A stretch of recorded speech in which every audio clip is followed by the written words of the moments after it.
I was 19 when my mom told me she was getting married again. I'd never heard her sound so excited.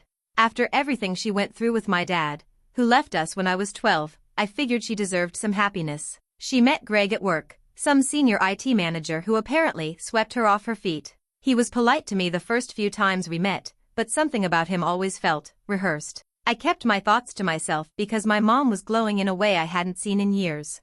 When she announced they were having a small destination wedding, I was genuinely happy for her.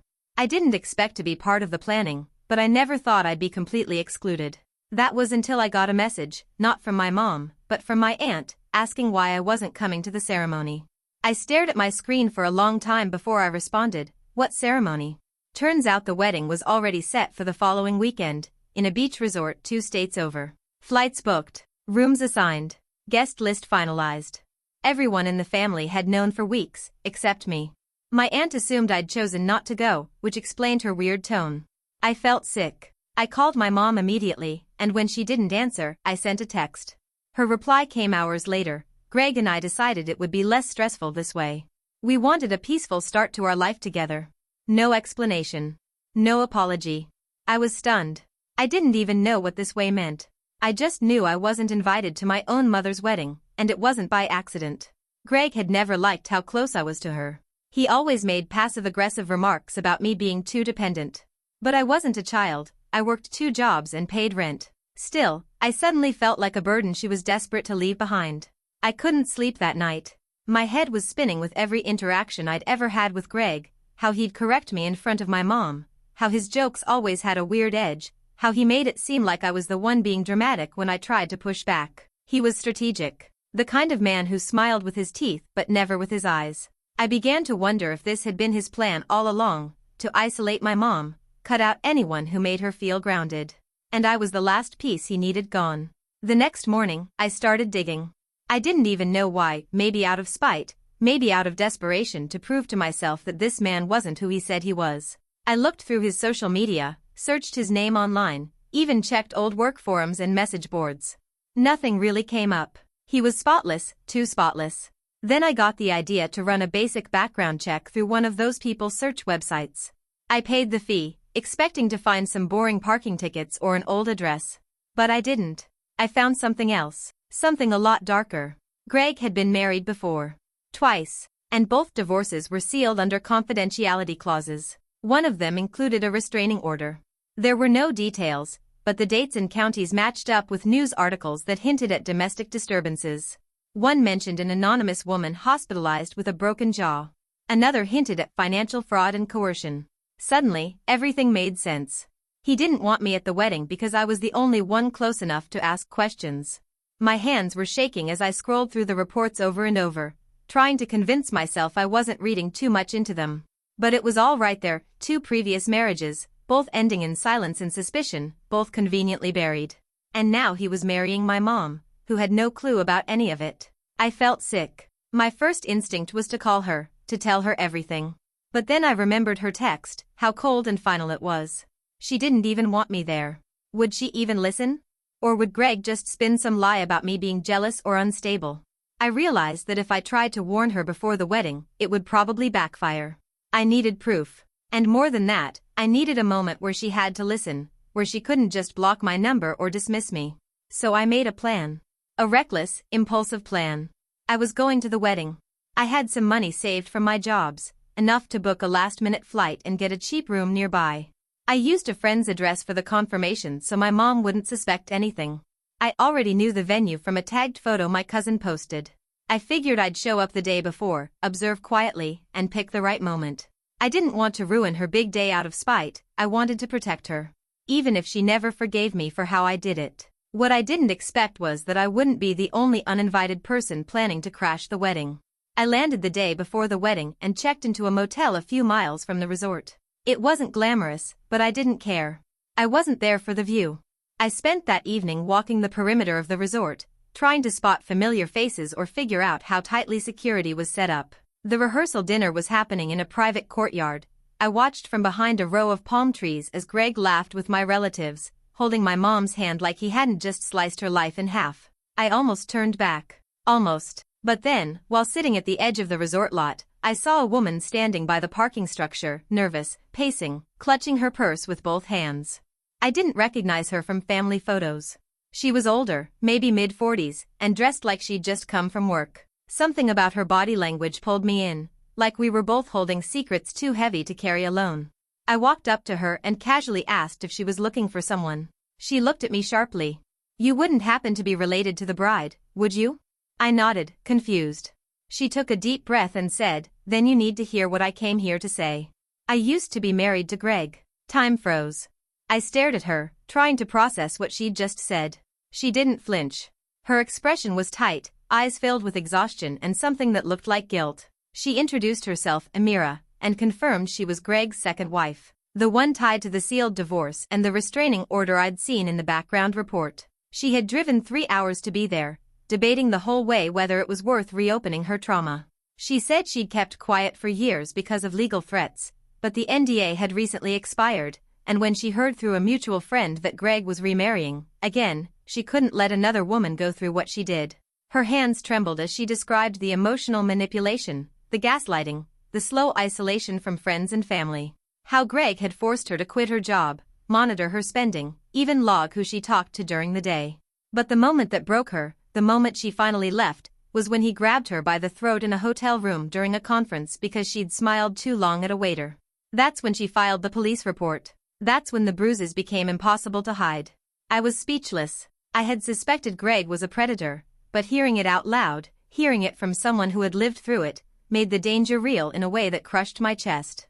Mira reached into her purse and handed me a USB stick. Photos, medical reports, scans of the court filings, emails, voice memos.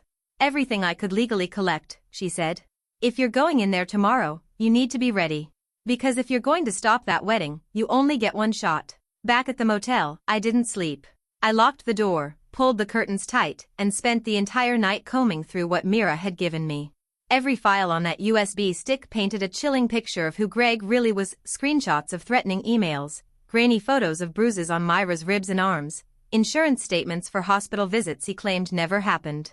There were also court letters, scanned testimonies from friends she wasn't supposed to talk to, and a shaky voice memo where Mira cried after a fight, whispering that she was scared he might do something worse next time. I cried too. Not just for Mira, but for my mom, who had no idea she was walking straight into the same nightmare. And for myself, because deep down I knew this was the reason he kept me out. I wasn't just an inconvenient daughter, I was a threat to his control. By morning, I had transferred the entire folder to my phone, added backup copies to cloud storage, and printed a few pages at a 24-hour copy center just outside town. I didn't know exactly what I was going to do, but I knew I couldn't stay quiet anymore. The wedding was set for noon, right on the beach. I dressed in a simple black sundress and sunglasses, blending in like a guest. My heart hammered the entire walk to the ceremony site. The moment I stepped onto the sand, I saw them, my mom in a pale blue gown, Greg in a light gray suit, standing under a white arch decorated with orchids. Music played softly. My aunt was seated in the front row. No one had noticed me yet. I stayed hidden off to the side, waiting for the right moment. And then the officiant asked if anyone had reason to object. That was my moment. My palms were slick with sweat, but I stood up tall, walked down the aisle, and said loudly enough for the microphone to pick up, "I do." Gasps rippled through the guests like a wave. Heads turned. My mom's mouth fell open, her bouquet dropping slightly. Greg's smile vanished in an instant, his jaw tightening so fast I thought I saw something crack behind his eyes. The officiant stammered, clearly unsure if this was a prank, but I didn't let the silence stretch. I stepped onto the platform, pulled the folded documents from my bag, and addressed my mother directly. "You didn't want me here, Mom. But I came anyway. Because I couldn't let you marry a man who's already destroyed 2 women's lives." The guests were frozen. A few relatives tried to shush me, thinking I was causing a scene. I held up a page, a scanned court filing with Myra's name and Greg's clearly listed. Then another, photos of her injuries. I summarized what I had learned: the history of abuse, the restraining order, the NDA expiration. And then, just as Greg took a step toward me, Mira herself emerged from the back of the crowd, wearing sunglasses and clutching a binder. She spoke without hesitation. "Everything she's saying is true. And I have the proof." That was it. Whatever mask Greg had been wearing slipped completely. He turned to my mom, face flushed, lips curled. She's just jealous, don't listen to this, he snapped. They're trying to ruin your day. But the damage was done. My mom stared at the documents in my hands like they were radioactive. Her hands trembled as she looked between me, Mira, and Greg. She didn't say a word. Not yet. But her eyes said enough. The ceremony dissolved into chaos. Guests stood awkwardly, unsure whether to leave or stay, while others began whispering and glancing at the stack of papers Mira handed out. My mom didn't move at first, just stood there, motionless, bouquet dangling from her fingers like dead weight. Greg tried to take her hand, but she yanked it away. That small gesture said more than anything else. Then she finally spoke. Quiet, at first. You told me she was unstable. That you never had a second wife. Her voice cracked on the last word. Greg turned defensive immediately, trying to spin the story. I told you I had a short-lived marriage, but it ended badly because she couldn't let go of things. This is slander. Mira stepped closer, calm and steady. You swore no one would ever believe me. You made me think I imagined the bruises, the lies.